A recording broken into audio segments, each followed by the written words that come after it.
Hello, hello, hello. I'm Reverend Sharon Renee, and welcome to this week's episode of Sunday Inspirations. And today I want to talk to you about kindness. Kindness and compassion go a long way in our world, and it can do a lot to make other people feel better, to feel better about themselves. And like for an example, anytime I go anywhere, if it's to the grocery store, if it's out to eat, whoever's taking care of me, so that's a cashier, if that's a server, I say thank you for being here. And I've made people cry with that. And not that I've made them, but they've cried because they weren't expecting that. And I've had people holler it down the whole line, like somebody's thanking us. But it does a lot for people because sometimes people are having a really bad day. And you know that sometimes you're going through a lot and you just would like somebody to be kind and caring and compassionate, and you just don't know where that might lead.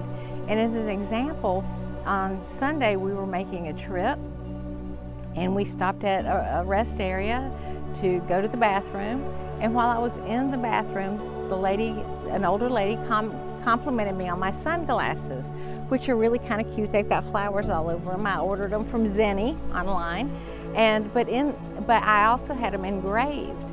And I told her I really liked them and that they were prescription, but that I also had them engraved, and I took them off and showed her, and the engraving says, "Thank you, God!" exclamation point.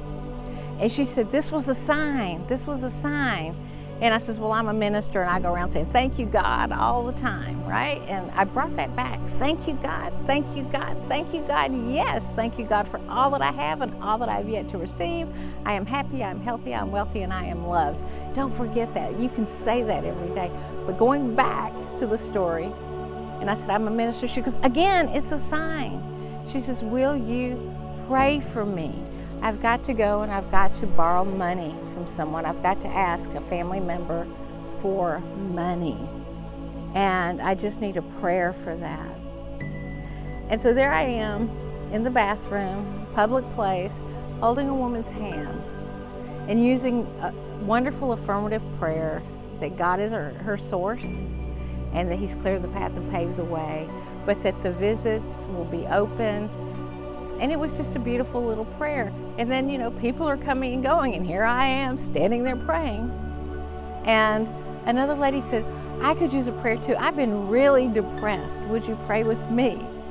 So I don't know now if I'm a reverend restroom preacher, or if I'm a potty preacher. I don't really. But what I did is I took a moment to show this caring, this compassion, and it made two people walk away feeling better about their day, right? And because too, I also had that interaction with her by responding other than ignoring her and walking away. Too much of our time is spent ignoring others, or sometimes it's about caring about others and not caring about ourselves. So kindness and compassion goes both ways. Be kind and caring to others, because as you give, again, more comes back to you, and the more that caring you are, the more that people are going to check on you. But be also caring and kind to yourself, because if you don't feel that you're worthy of kindness, you're not going to see it. You're going to see it in all kinds of obstacles. So open the door and let that happen. And just going to leave you with one last thing is, if again you're needing that kindness and compassion shown to you, I'm also going to ask you to consider seeing who do you need to forgive for not showing it to you, to forgive them so that it opens the door for you to also receive. But be caring and kind to others, even if you're having a hard time forgiving someone else, because again, that reciprocity comes back to you. Have a beautiful day. Be kind, be compassionate, and be blessed. And thank you, God, for everything. And so it is. Namaste.